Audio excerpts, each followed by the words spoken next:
All right, we are recording, and I'll screen share again. There's my PowerPoint. All right, we're in business. So we are here tonight to talk about reverse engineering your goals. And first of all, I want to say that you guys are amazing for getting on, because it is really easy to make a vision board, and it's fun, and it's really important that we dream big that way. But then it really doesn't mean much unless you make a plan to implement it. And that's the kind of like, it's maybe not that sexy because you're like, oh shoot, now I have to actually do something about this. But you know, how cool is it that we can make a plan, and at the end of the year, we actually will have those dreams we put on the board. That's freaking amazing. So that's what we're going to do tonight, is set out an action plan for that. So, and I feel like Amber and I were kind of good cop, bad cop here, because I'm the one who actually has to deliver the news that it might take a lot of work to get to some of those goals. But the good news is you totally have what it takes to make those goals happen. It just all depends on the time frame that you pick for them, but they're totally attainable. And so the reason that a lot of people settle for jobs where you clock in and you clock out and someone else sets the goals for you is because that's you can just go on autopilot, and you don't have to decide what you want and risk failing and really devote your heart to it. You can just kind of go through the motions and just let someone else set the course. This deciding what you want and going for it takes courage. So I just wanted to applaud you all for your courage in being here before we get started.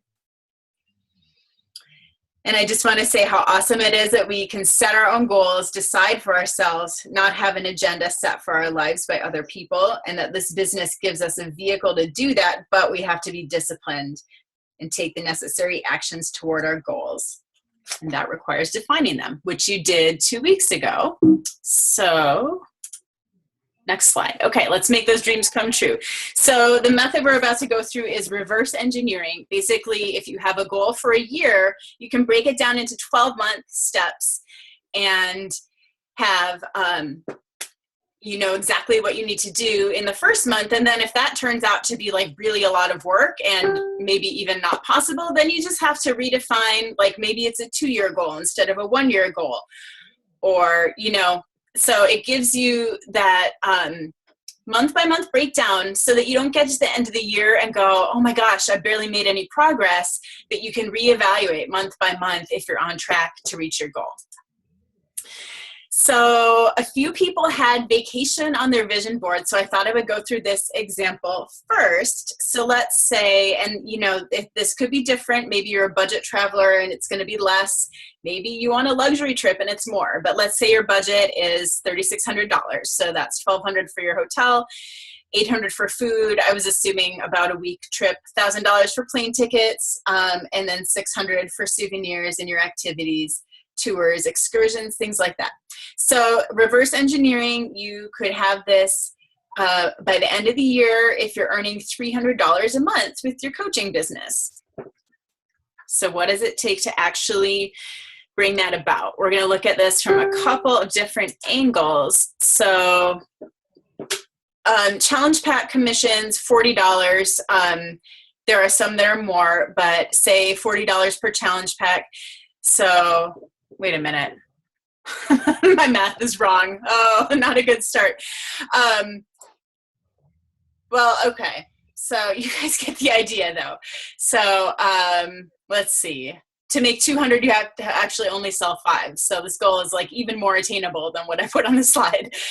And then, you can make up that extra 100 from commissions. Normally when you're talking to people about the business, there's a lot of people who say, or when you're talking to people about your programs, a lot of them say I only want the DVDs, or maybe I only want to try Shakeology.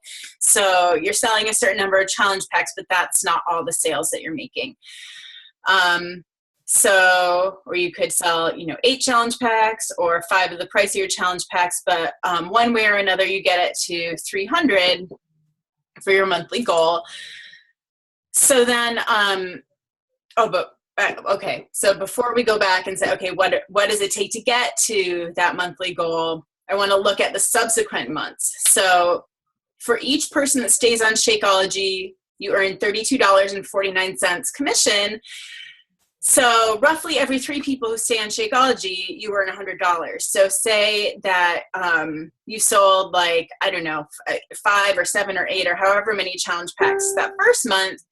So month 2, you already have this $100 if you just have 3 people who order their Shakeology for their second month. So that's $100 right there. So you only need to fill in, another 200. So that's only 5 challenge packs to get to that total. And then there's more, again, you'll probably easily be over that with the other commissions that are coming in. And then it just gets easier from then on. If you got 3 new challengers who stayed on Shakeology, pretty soon the repeat people are getting you right up to your 300. And I'm not even assuming that everyone is staying on it. You can have some people cancel. So month 1 is definitely the hardest, but if you're bringing in challengers, then it gets, easier month by month to meet or exceed that $300 goal.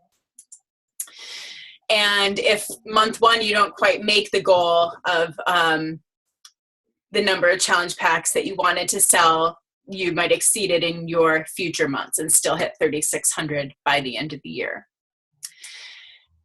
Okay. So like I said, it's not rocket science, but it does take a lot of work.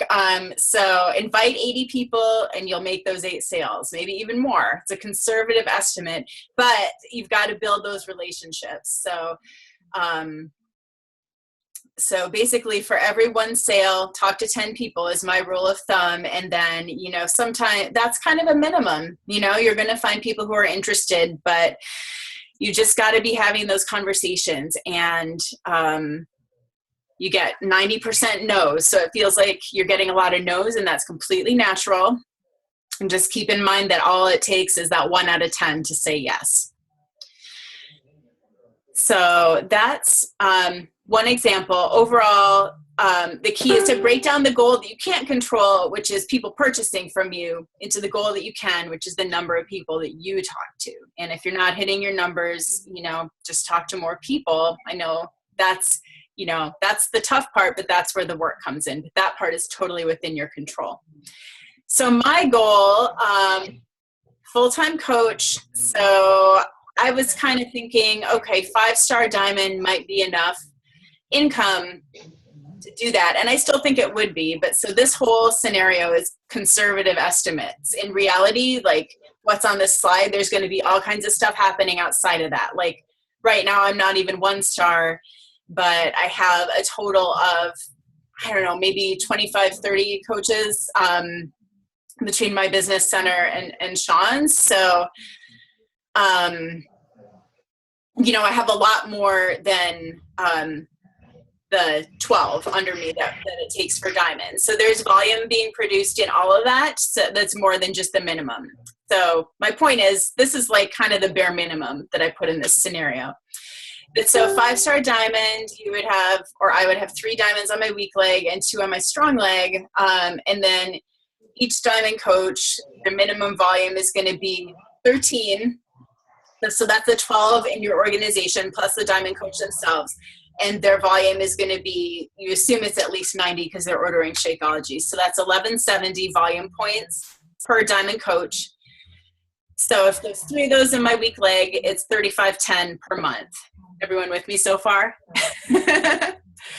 So if you multiply that by team cycle bonus, that alone is 630 a month. And that's like the bare minimum. And then, assume retail sales, Success Club 10, 5 challenge packs, $200 a month. Diamond matching bonus, minimum of $100 a month. And then, of course, there's extra on top of that. So I kind of got to this point and I was like, I'm going to agree to disagree a little bit, because I was hoping that it would actually be higher than this. Like I'm making about this much just as a diamond. So it would be a lot more at 5-star. So there's just this kind of continuing subscribers and all sorts of people who are on Beachbody On Demand, and it renews. Like there's just a lot of extra stuff. So I'm still confident that at 5-star, I would have a lot more income than this, but I was kind of looking at, what's the bare minimum that if, all that were to fall away, it's going to be like at least this much. Okay, so then, by the way, if you see any like mistakes in my math or anything or have questions, please stop me. We already found one. All right, so the basic assumption, it's another 1 in 10 rule. For every 10 coaches you recruit, probably 1 is going to actively work the business. Some of them sign up as discount coaches, and some of them intend to work the business, but they just never do. And so I've recruited about 40, some of them have quit, and I really have about 4 that are making an effort in the business. So I know that I need to spend more time focusing on recruiting to get to 5-star. That's really all it is. I need to be inviting 10 people a week, and I need to be building the relationships that support that. And that's really where I've been falling down. I need to spend more time on that. So approximately, if I invited 10 people per week, I could consistently have 1 new coach every week, which would be crazy amazing. Think about that. 50 new team members by the end of the year, and about 5 of these would be actively working the business. And, combined with those that are already working, I think we could get to 5-star diamond as a team. So that was my reverse engineering. What do you guys think about that?